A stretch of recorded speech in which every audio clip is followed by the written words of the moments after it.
If you could please state your name, where you're from, and what your hobby is. Donald Robinson. I was born in England, born in Warmley, where I live, and yes, I enjoy train spotting. When did you first get in touch with train spotting? Oh, probably when I was about 10 or 11, maybe 12.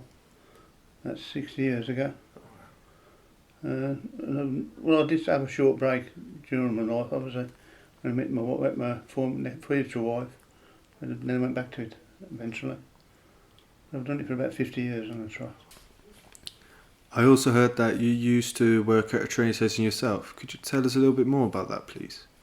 I used to work on the railways, yes. I worked in Sutton Coldfield Station and Castle Bromwich Station, which is gone now.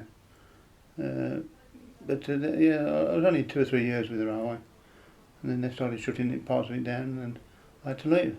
I started off just portering, but then you done basically at that time in the mid-60s. You ended up doing everything. They got rid of people, and then you done whatever they did. So I was changing all the lamps on signals and clerking, selling tickets. Basically everything at the station, you just done it. So it was. I enjoyed it. You mentioned that part of the railway had shut down. How come? Have you heard of Dr. Beeching?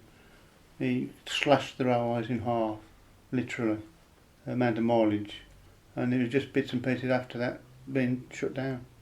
At 65 that was, I think, 66. That's why you got the train, each one from Snow Hill to London and one from New Street to London. So one of them would have to be shut, and it was the Snow Hill line that was shut then. Anything that duplicated itself, you know, it's busy or further apart, it was slashed. And a lot of people lost their jobs and stuff.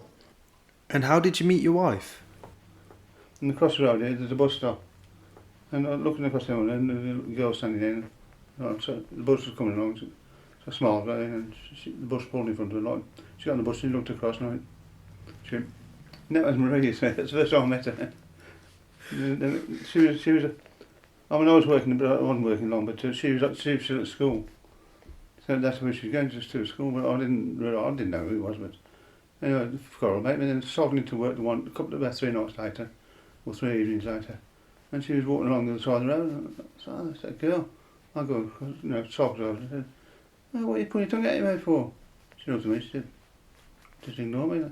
So, I'm not a bit like that, so I drove her, cycled up, and then a couple of days later, she was at the bus stop again, and just started from there. That's how I first met her. What did train spotting mean to you when you were younger? And what does it mean to you now? I mean, at the time, I didn't like school. So I spent a lot of time not going to school, when I should have been. And one thing to do was to go somewhere and watch the trains. So it's just how it started, really. I think trains found me rather than me find them, really, at the time. It was just somewhere to go and watch something.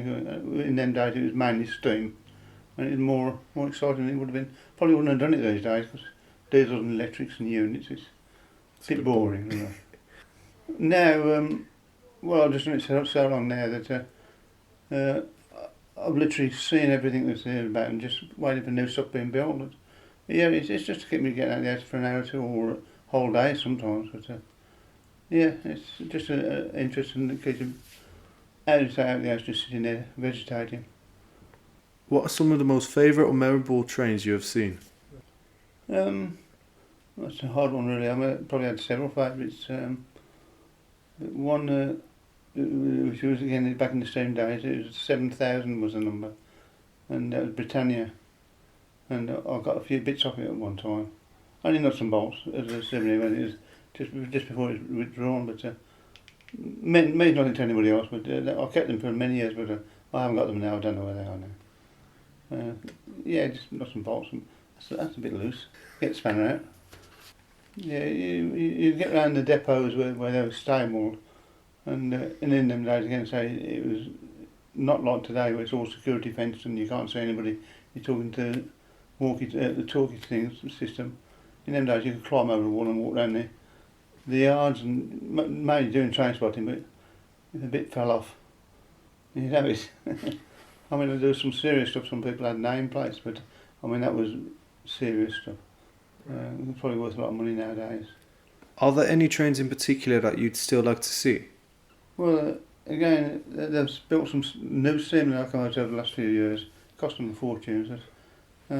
It's nice seeing them. One's Tornado. Well, what the main one's Tornado is just a completely new engine. But I've seen it several times anyway, but it's just nice to look at. Worldwide, I'd probably like to go to America and see again, it's been refurbished. The big boy, they call it. I mean, massive locomotive. I'd love to see one of them, stand next to one of them. I'd love to see me standing there on the big thing. Yeah. But apart from that, so I'll just go to new stuff now. As you started train spotting, were there more steam trains or diesel? No, before I started train spotting, there's very few diesels about. So it's just, I think I rode side by side really. As I started train spotting and got interested, they started to withdraw the steam and bring the diesels in. 5 years really to start the beginning of it. I mean, you had, say that time I just showed there, like prototype trains, and things like that. There's a few of them about DP2 and GT3 and gas turbine 3. There's several about, but in full production. They was just basically coming in maybe 2 or 3 years before I started. But the steam on one tool, like 1966, 67 anyway. So they're still doing it for about 10 years or so before they got rid of all the steam. And the final question, who is your favourite train spotting companion? Well, mostly I'll take Bella with me. My wife wouldn't want me to be train spotting anyway, but now she's my favourite. She used to be a bit nervous at one time, but now she's got used to the trains, haven't you, Belle? When saw the Queen come past through, didn't you, the train and the steam train. And now she's in the right mood. I don't want to go, she'll make me go. Whether I want to or not.